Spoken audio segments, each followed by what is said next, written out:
Everyone loves to listen to a good book, and there are so many wonderful ones to choose, so we decided to bring you this podcast of Stories Come to Life. Each episode features a story from either classic or modern literature, especially chosen to be interesting and exciting to hear. So sit back, relax, and listen to this story come to life. Welcome to Stories Come to Life. I am your host, Kathryn Lopez Luker. Here is the thrilling final episode of Dandelion Cottage, written way back in 1904 by Carroll Watson Rankin. Even though this book is more than 100 years old, so many of the experiences seem to be right up to date. The anxiety that comes in preparation for a dinner party, for example, or the happiness we feel when everything turns out just right.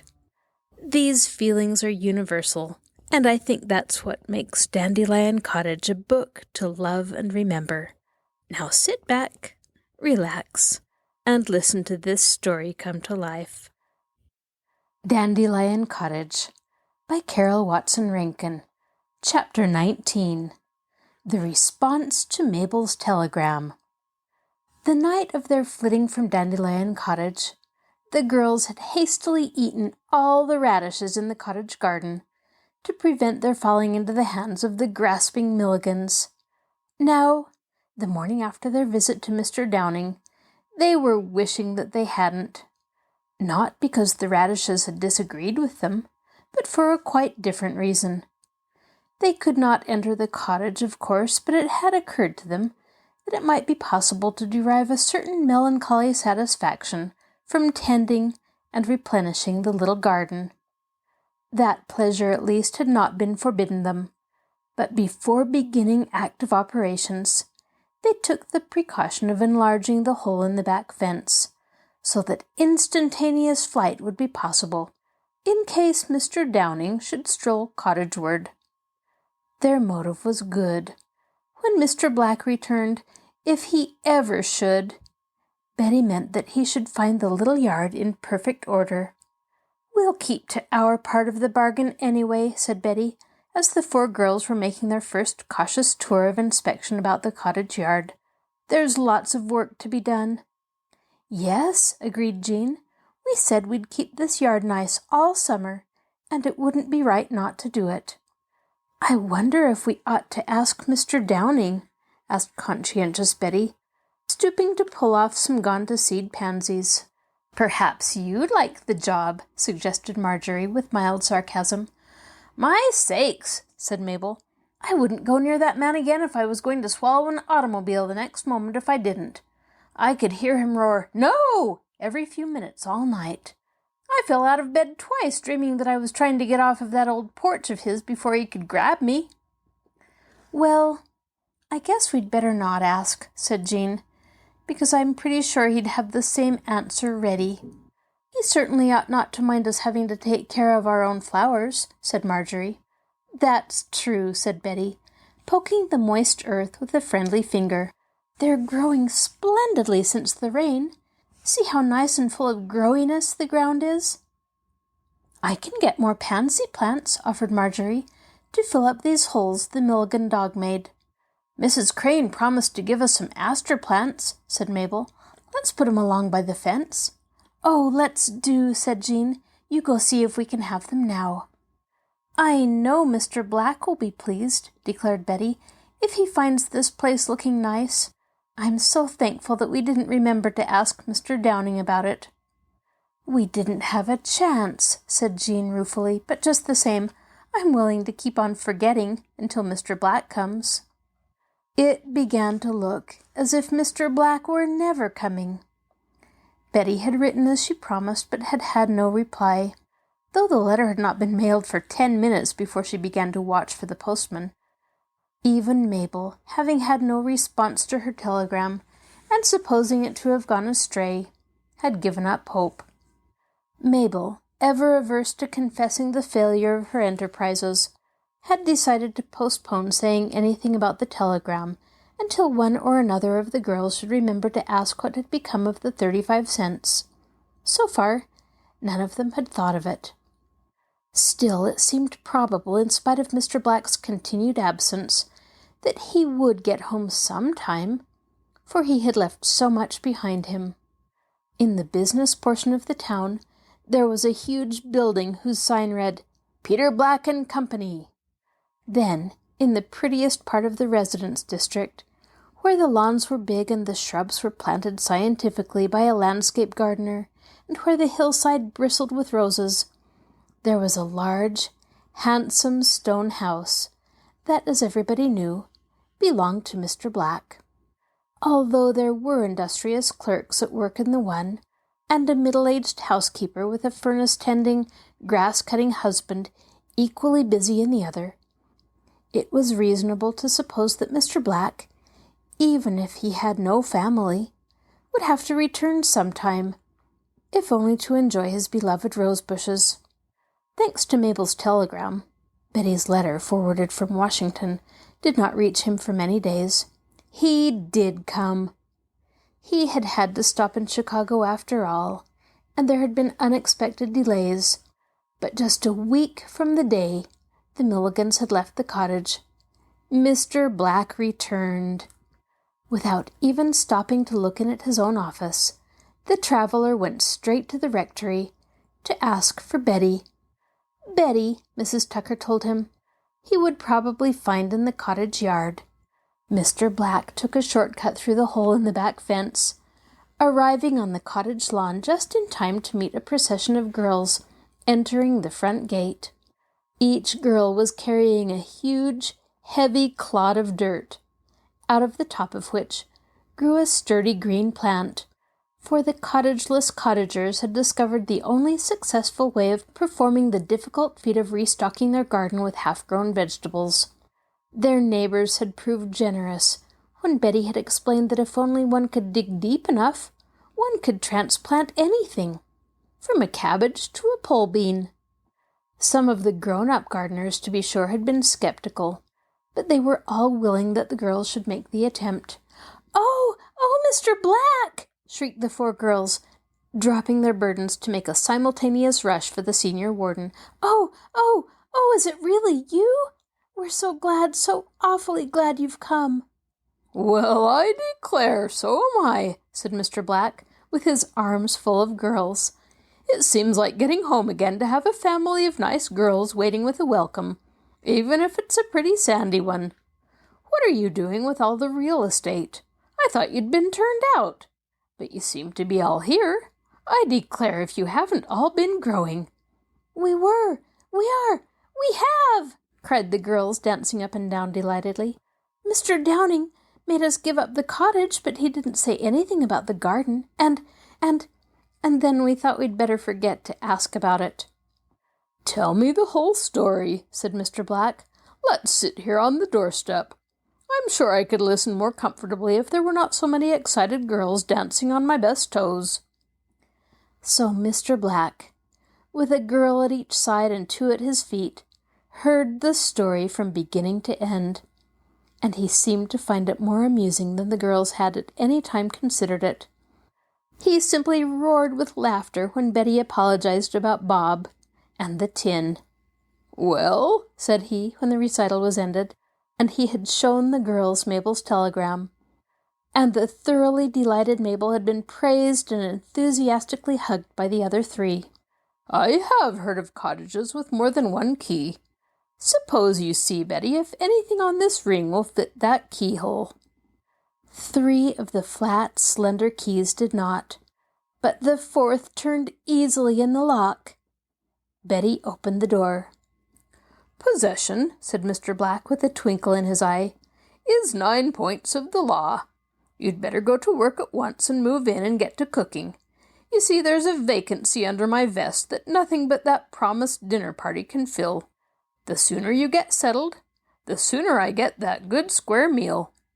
Besides, if you don't work, you won't have an appetite for a great big box of candy that I have in my trunk." "Oh," sighed Betty, rubbing her cheek against Mr. Black's sleeve, "it seems too good to be true." "What, the candy?" teased Mr. Black. "No, the cottage," explained Betty earnestly. Oh, I do hope winter will be about 6 months late this year to make up for this." "Perhaps it'll forget to come at all," breathed Mabel hopefully. "I'd almost be willing to skip Christmas if there was any way of stretching this summer out to February. Somebody please pinch me. I'm afraid I'm dreaming. Oh, ouch! I didn't say everybody." By this time, of course, all the young housekeeper's relatives were deeply interested in the cottage. After living for a never-to-be-forgotten week with the 4 unhappiest little girls in town, all were eager to reinstate them in the restored treasure. The girls, having rushed home with the joyful news, were almost overwhelmed with unexpected offers of parental assistance. The grown-ups were not only willing but anxious to help. Then, too, the Mapes boys and the young Tuckers almost came to blows over who should have the honor of mending the roof with the bundles of shingles that Dr. Bennet insisted on furnishing. Marjorie's Auntie Jane said that if somebody who could drive nails without smashing his thumb would mend the holes in the parlor floor, she would give the girls a pretty ingrain carpet, one side of which looked almost new. Dr. Bennet himself laid a clean new floor in the little kitchen over the rough old one, and Mrs. Mapes mended the broken plaster in all the rooms by pasting unbleached muslin over the holes.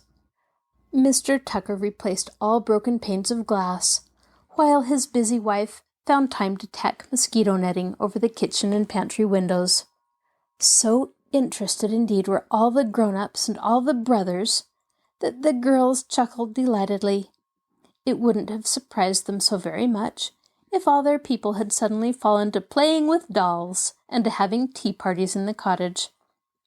But the place was still far too disorderly for either of these juvenile occupations to prove attractive to anybody. In the midst of the confusion, Mr. Downing stopped at the cottage door one noon and asked for the girls, who eyed him doubtfully and resentfully as they met him, after Marjorie had hesitatingly ushered him into the untidy little parlor. Mr. Downing smiled at them in a friendly but decidedly embarrassed manner. He had not forgotten his own lack of cordiality when the girls had called on him, and he wanted to atone for it. Mr. Black had tactfully but effectively pointed out to Mr. Downing, already deeply disgusted with the Milligans, the error of his ways, and Mr. Downing, as generous as he was hasty and irascible, was honest enough to admit that he had been mistaken, not only in his estimate of Mr. Black, but also in his treatment of the little cottagers. Now, eager to make amends, he looked somewhat anxiously from one to another of his silent hostesses, who in return looked questioningly at Mr. Downing. Surely with Mr. Black in town, Mr. Downing couldn't be thinking of turning them out a second time. Still, he had disappointed them before. Probably he would again, and the girls meant to take no chances. So they kept still, with searching eyes glued upon Mr. Downing's countenance. All at once, they realized they were looking into friendly eyes, and 3 of them jumped to the conclusion that the junior warden was not the heartless monster they had considered him. "I came," said Mr. Downing, noticing the change of expression in Betty's face, "to offer you with my apologies this key and this little document. The paper, as you will see, is signed by all the vestrymen, with my own name written very large, and it gives you the right to the use of this cottage until such time as the church feels rich enough to tear it down and build a new one. There is no immediate cause for alarm on this score, for there were only 62 cents in the plate last Sunday. I have come to the conclusion, young ladies, that I was over-hasty in my judgment. I didn't understand the matter, and I'm afraid I acted without due consideration. I often do, but I hope you'll forgive me, for I sincerely beg all of your pardons." "It's all right," said Betty, "as long as it was just a mistake. It's easy to forgive mistakes." "Yes," said Marjorie sagely, "we all make 'em." "It's all right, anyway," added Jean. Mr. Downing looked expectantly at Mabel, who for once had preserved a dead silence. "Well?" he asked. I don't suppose I can ever quite forgive you, confessed Mabel with evident reluctance. It'll be awfully hard work, but I guess I can try. Perhaps my peace offering will help your efforts a little, said Mr. Downing, smiling. It seems to be coming in now at your gate. The girls turned hastily to look, but all they could see was a very untidy man, with a large book under his arm.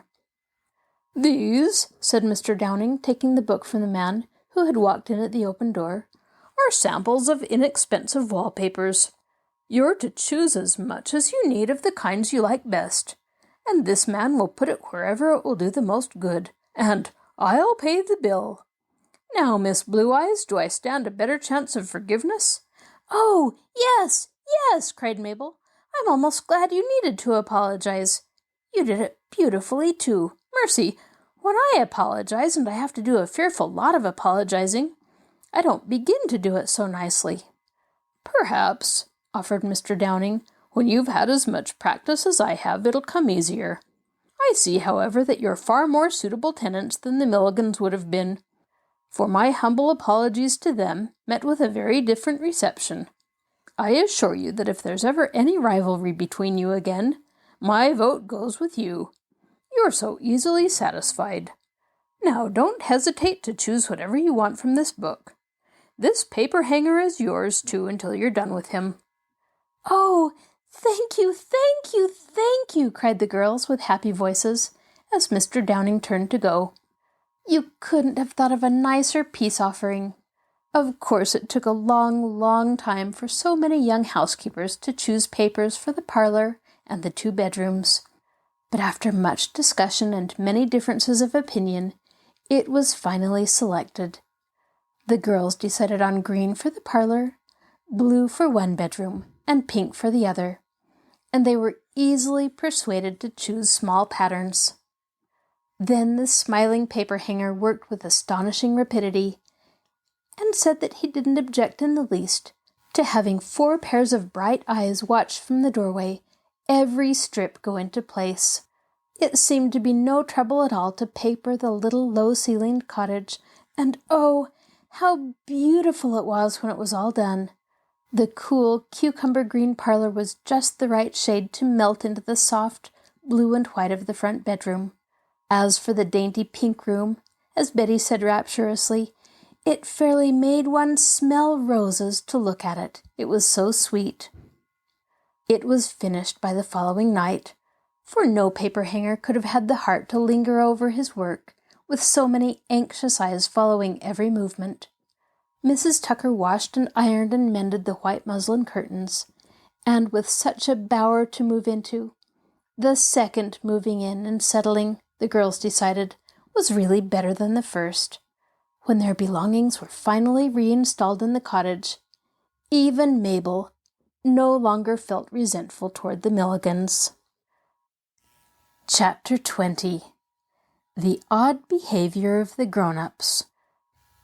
Even with all its ingenious, though inexpensive improvements, the renovated cottage would probably have failed to satisfy a genuine rent-paying family.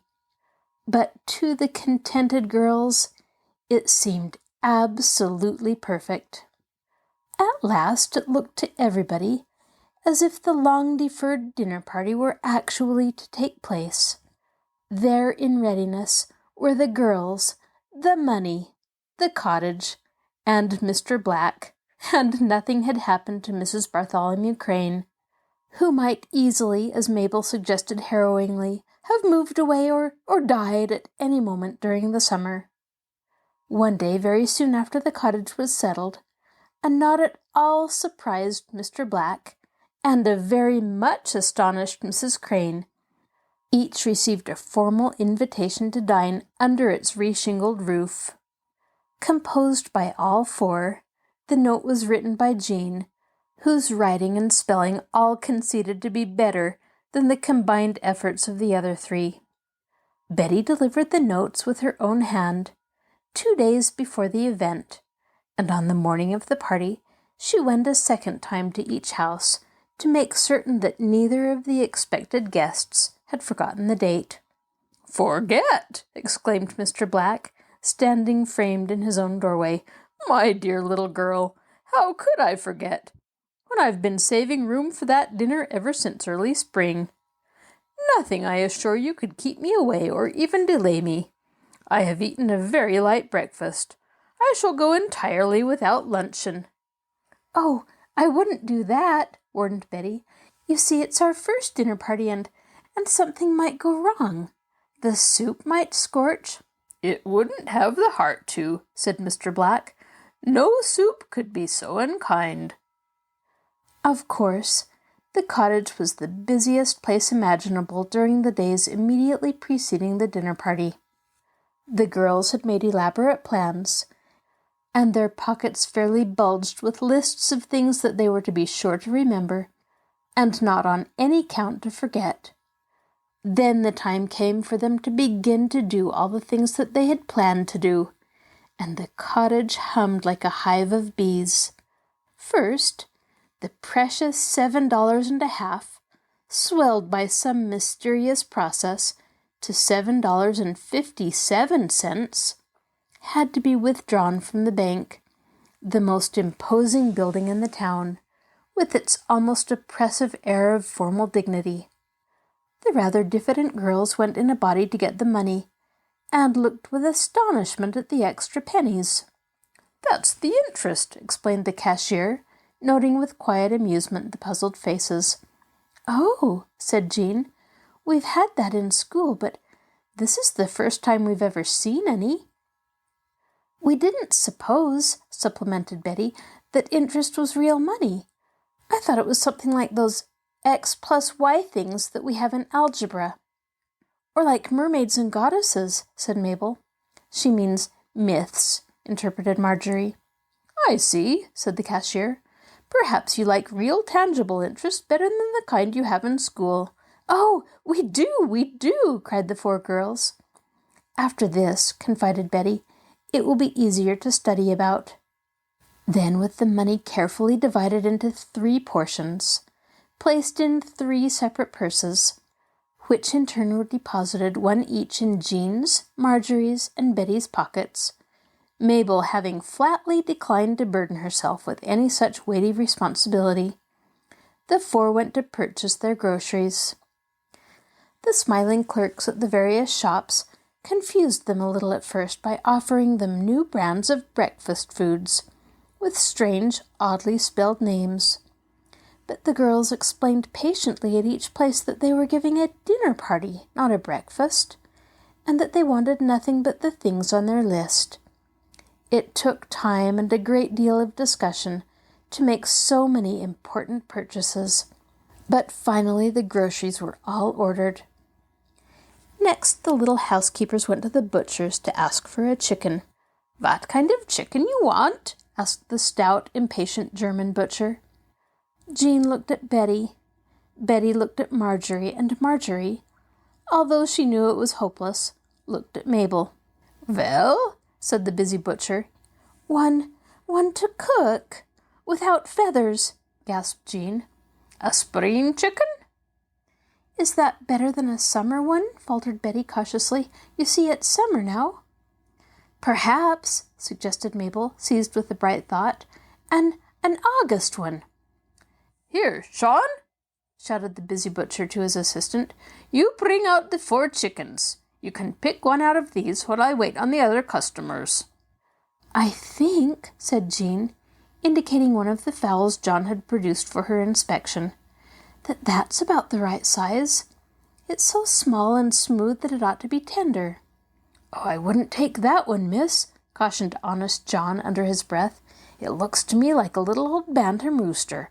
Leave it to me and I'll find you a good one." To his credit, John was as good as his word. The little housekeepers felt very important indeed, when, later in that day, a procession of genuine grocery wagons, drawn by flesh and blood horses, drew up before the cottage door to deliver all kinds of really, truly parcels. They had not quite escaped the breakfast foods after all, because each consignment of groceries was enriched by several sample packages, enough altogether, the girls declared joyously, to provide a great many noon luncheons. Of course, all the parcels had to be unwrapped, admired and sorted before being carefully arranged in the pantry cupboard, which had never before found itself so bountifully supplied. Then, for a busy half-day, cookbooks and real cooks were anxiously consulted, for, as Mabel said, it was really surprising to see how many different ways there were to cook even the simplest things. Jean and Betty were to do the actual cooking. The other two, in elaborately starched caps and aprons of spotless white, provided that Mabel, though this seemed doubtful, could keep hers white, were to take turns serving the courses. The first course was to be tomato soup. It came in a can with directions outside, and it cost 15 cents, which Mabel considered cheap because of the printed cooking lesson. "If they'd send printed directions with their raw chickens and vegetables," said she, "maybe folks might be able to tell which recipe belonged to which thing." "Well," laughed Marjorie, "some cooks don't have to read a whole page before they discover that directions for making plum pudding don't help them to make corned beef hash. You always forget to look at the top of the page." "Never mind," said Jean. "She found a good recipe for salad dressing." "That's true," said Marjorie. "But before you use it, you'd better make sure that it isn't a polish for hardwood floors. Ha! Don't throw the book at me, Mabel. I won't say another word." The three mothers and Auntie Jane, grown suddenly astonishingly obliging, not only consented to lend whatever the girls asked for, but actually thrust their belongings upon them to an extent that was almost overwhelming. The same impulse seemed to have seized them all. It puzzled the girls, yet it pleased them too, for it was such a decided novelty to have 6 parents, even the fathers appeared interested, and one aunt, positively vying with one another to aid the young cottagers with their latest plan. The girls could remember a time not so very far distant, when it was almost hopeless to ask for even such a common thing as a potato, not to mention eggs and butter. Now, however, everything was changed. Auntie Jane would provide soup spoons, napkins, and a tablecloth. Yes, her very best short one. Marjorie could hardly believe her ears, but hastily accepted the cloth, lest the offer should be withdrawn. The girls, having set their hearts on using the frog that would a wooing go, plates for the escalloped salmon, to their minds there seemed to be some vague connection between frogs and fishes, were compelled to decline offers of all the fish plates belonging to the 4 families. The potato salad, garnished with lettuce from the cottage garden, was to be eaten with Mrs. Bennet's best salad forks. The roasted chicken was not to be entrusted to the not always reliable cottage oven, but was to be cooked at the Tuckers' house, and carved with Mr. Mapes's best game set. Mrs. Bennet's cook would make a pie, yes, even a difficult lemon pie with a meringue on top, promised Mrs. Bennet.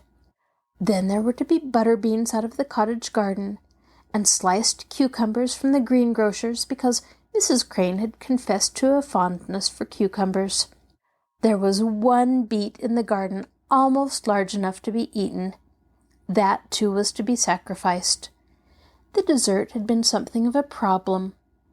It had proved so hard to decide this matter that they decided to compromise by adding both pudding and ice cream to the Bennet pie. A brick of ice cream and some little cakes could easily be purchased ready-made from the town caterer with the change they had left. Thoughts of their money's giving out no longer troubled them, for had not Mabel's surprising father told them that if they ran short, they need not hesitate to ask him for any amount within reason?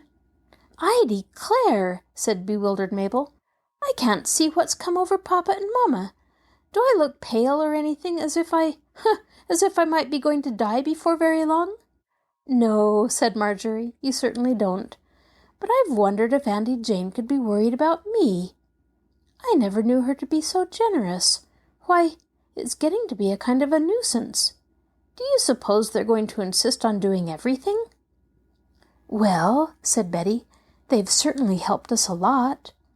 I don't know why they've done it, but I'm glad they have.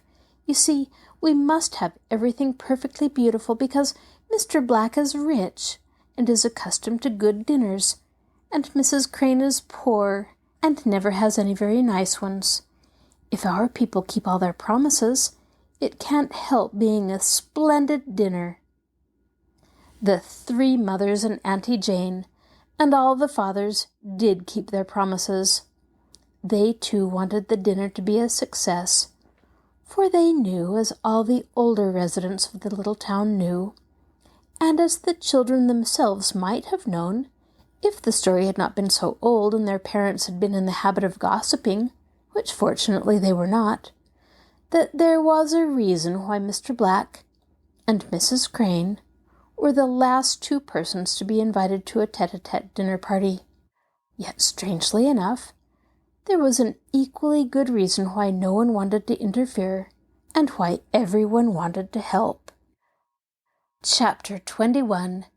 The Dinner. The girls, a little uneasy lest their alarmingly interested parents should insist on cooking and serving the entire dinner, were both relieved and perplexed to find that the grown-ups, while perfectly willing to help with the dinner provided they could work in their own kitchens, flatly declined the most urgent invitations to enter the cottage on the afternoon or evening of the party. It was incomprehensible. Until noon of the very day of the feast, the parents and Auntie Jane had paid the girls an almost embarrassing number of visits. Now, when the girls really wanted them and actually gave each of them a very special invitation, each one unexpectedly held aloof, for as the hour approached, the girls momentarily became more and more convinced that something would surely go wrong in the cottage kitchen, with no experienced person to keep things moving. They decided at 4 o'clock to ask Mrs. Mapes to oversee things. "No, indeed," said Mrs. Mapes. "You may have anything there is in my house, but you can't have me. You don't need anybody. You won't have a mite of trouble."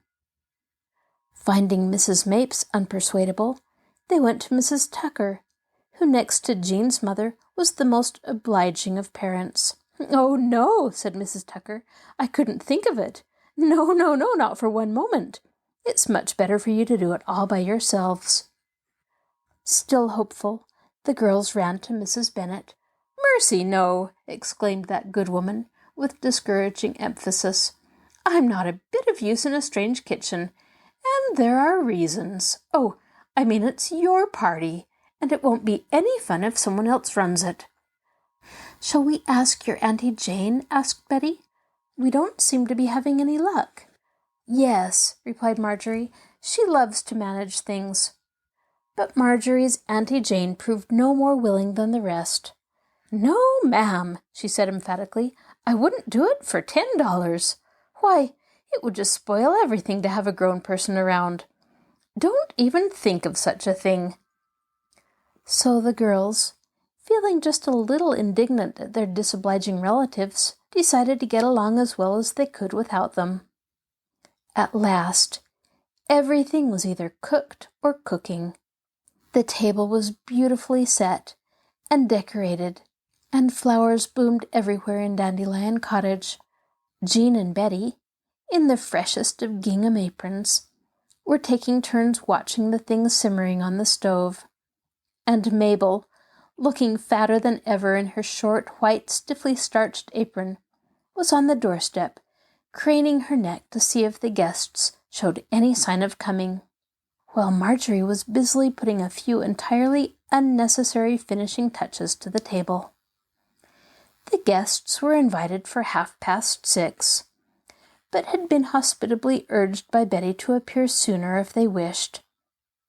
At exactly 15 minutes after 6, Mrs. Crane, in her old-fashioned, threadbare, best black silk, and a very much mended real lace collar, with her iron-gray hair far more elaborately arranged than she usually wore it, crossed the street, lifting her skirts high and stepping gingerly to avoid the dust.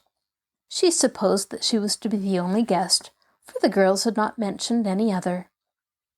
Mabel, prodigiously formal and most unusually solemn, met her at the door, ushered her into the blue room, and invited her to remove her wraps. The light shawl that Mrs. Crane had worn over her head was the only wrap she had, but it was not so easily removed as it might have been.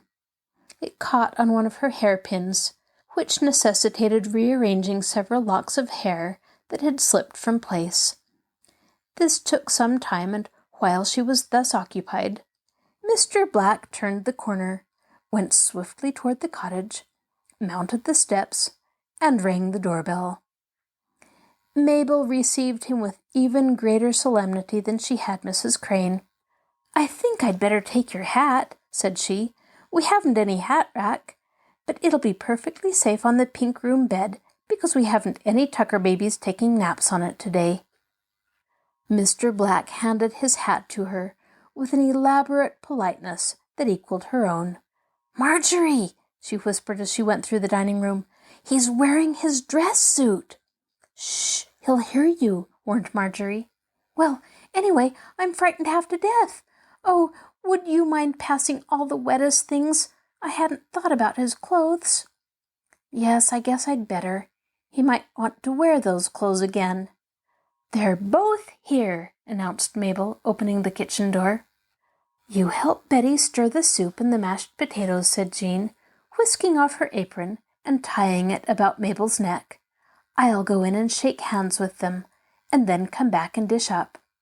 Jean found both guests looking decidedly ill at ease. Mr. Black stood by the parlor table absent-mindedly undressing a family of paper dolls. Mrs. Crane, pale and nervously clutching the curtain, seemed unable to move from the bedroom doorway. "Oh," said Jean, "I do believe Mabel forgot all about introducing you. We told her to be sure to remember, but she hasn't been able to take her mind off of her apron since she put it on. Mrs. Crane, this is our preserver, Mr. Black." The guests bowed stiffly. Jean began to wish she could think of some way to break the ice. Both were jolly enough on ordinary occasions, but apparently both had suddenly been stricken dumb. Perhaps dinner parties always affected grown persons that way, or perhaps the starch from Mabel's apron had proved contagious. Jean smiled at the thought. Then she made another effort to promote sociability. "Mrs. Crane," explained Jean, turning to Mr. Black, who was nervously tearing the legs off of the father of the paper doll family, "is our very nicest neighbor. We like her just ever so much. Everybody does.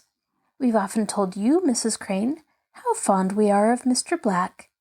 It was because you are our two very dearest friends that we invited you both." "Jean!" called a distressed voice from the kitchen. "Oh, mercy!" exclaimed Jean, making a hurried exit. "I hope that soup isn't scorched." "No," said Betty, slightly aggrieved, "but I wanted a chance, too, to say how do you do to those people before I get all mixed up with the cooking. I thought you were never coming back." "Well, it's your turn now," said Jean. "Give me that spoon." Betty, finding their guests seated in opposite corners of the room, and apparently deeply interested in the cottage literature, Mr. Black buried in Dotty Dimple, and Mrs. Crane absorbed in Mother Goose, naturally concluded that they were waiting to be introduced, and accordingly made the presentation. "Mrs. Crane," she said, "I want you to meet Mr. Black, and I hope," added warm-hearted Betty, "that you'll like each other very much because we are so fond of you both. You're each a surprise party for the other.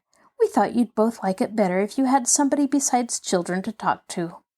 "Very kind, I'm sure," mumbled Mr. Black, whose company manners, it seemed to Betty, were far from being as pleasant as his everyday ones. Betty gave a deep sigh and made one more effort to set the conversational ball rolling. "I'm afraid I'll have to go back to the kitchen now and leave you to entertain each other. Please, both of you, be very entertaining. You're both so jolly when you just run in." Betty's eyes were wistful as she went back toward the kitchen. Was it possible, she wondered, that her beloved Mr. Black could despise Mrs. Crane because she was poor? It didn't seem possible, yet there was certainly something wrong. Perhaps he was merely hungry. Oh yes, that was it, of course. She would put the dinner on at once. Even good-natured Dr. Tucker, she remembered, was sometimes a little bear-like when meals were delayed. 5 minutes later, Marjorie escorted the guests to the dining room, and finding both of these usually talkative persons alarmingly silent, she inferred, of course, that Mabel had forgotten, as indeed Mabel had, her instructions in regard to introducing them.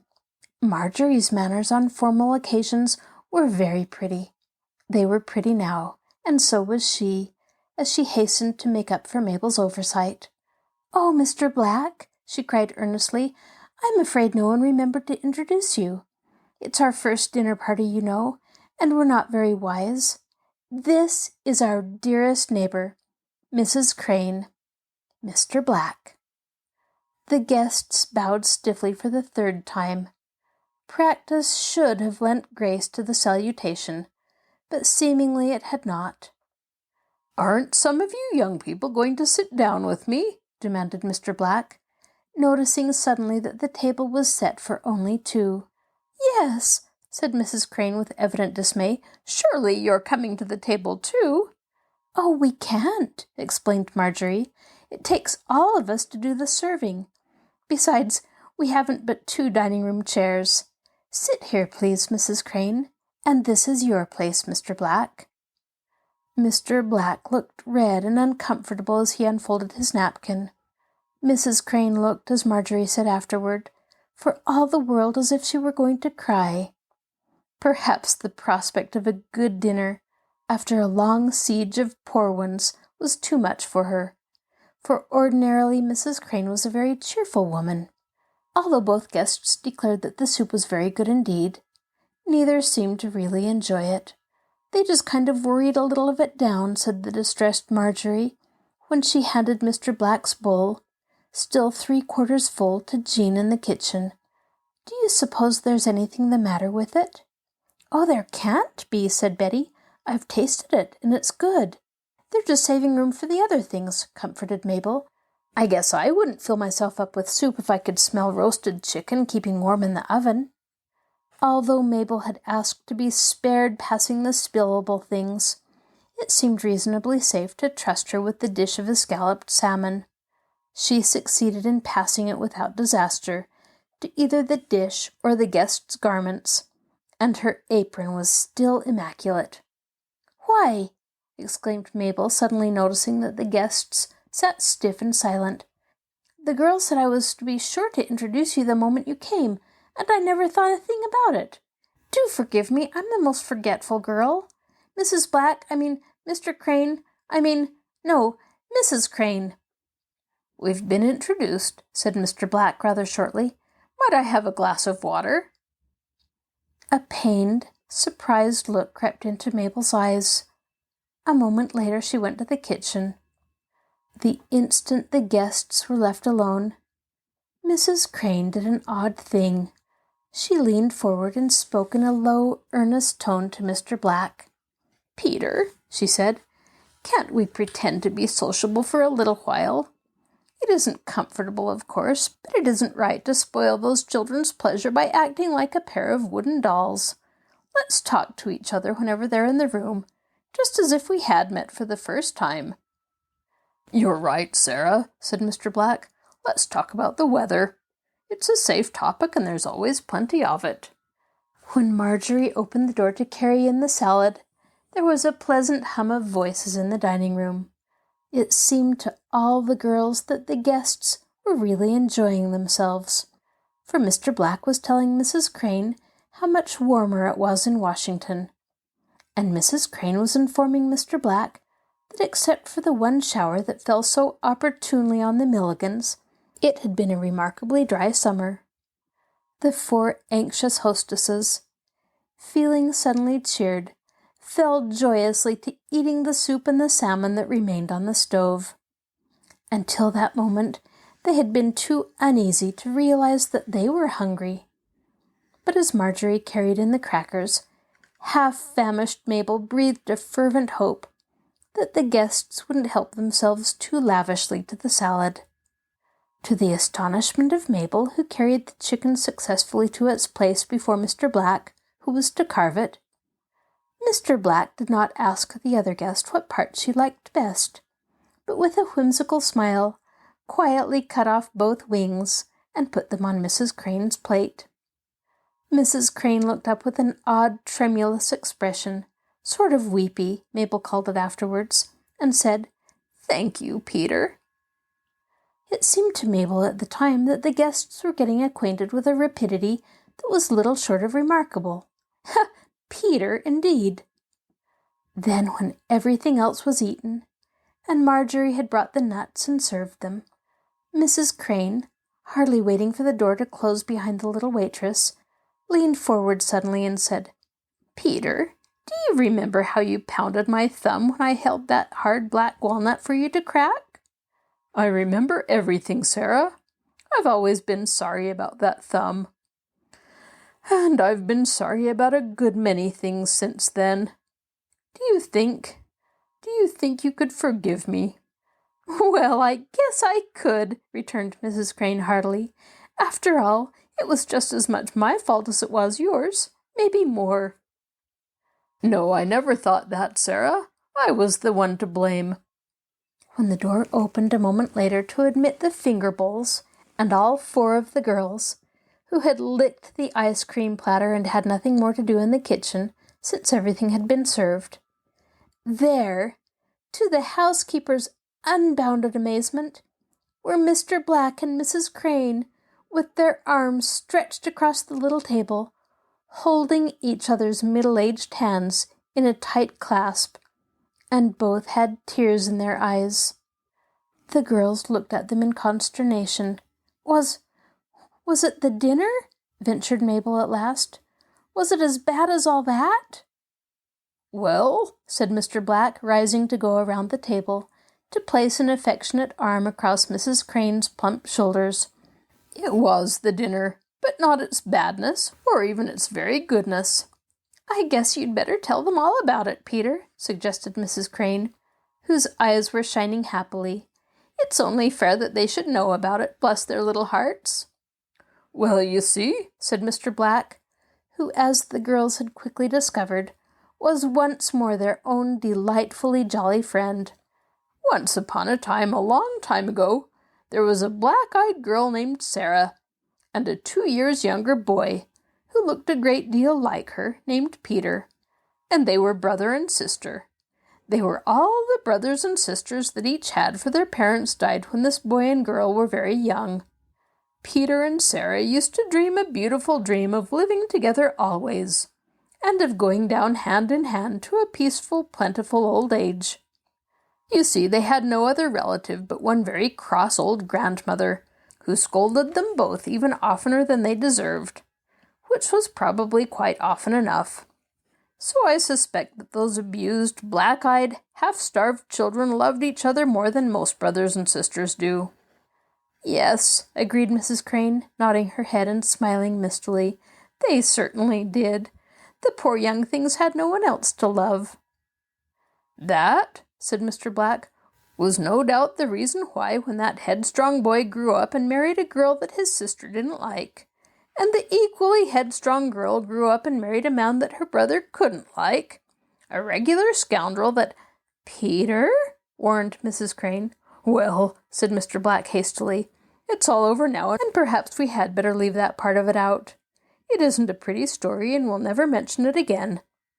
But anyway, girls, this foolish brother and sister quarreled, and the brothers-in-law and sisters-in-law and even the grandmother, who was old enough to know better, quarreled, until all 4 of those hot-tempered young persons were so angry that the brother named Peter said he'd never speak to his sister again, and the sister named Sarah said she'd never speak to her brother again, and they haven't until this very day. Just a pair of young geese, weren't they, Sarah?" old geese, too," agreed Mrs. Crane, "for they've both been fearfully lonely ever since, and they've both been too proud to say so. One of them, at least, has wished a great many times that there had never been any quarrel." "Two of them, that is. But now this one," said Mr. Black, placing his forefinger against his own broad chest, "is going to ask this one," and he pointed to Mrs. Crane, "to come and live with him in his own great big empty house. So he'll have a sister again to sew on his buttons, listen to his old stories, and make a home for him. What do you say, Sarah?" "I say yes," said Mrs. Crane. "Yes, with all my heart." "And here," said Mr. Black, smiling into 4 pairs of sympathetic eyes, "are 4 young people who will have to pretend that they truly belong to us once in a while, because we'd like to have our house full of happy little girls. You never had any children, Sarah?" "No, and you lost your only one, Peter." "Yes, a little brown-eyed thing like Betty here. She'd be a woman now, probably with children of her own."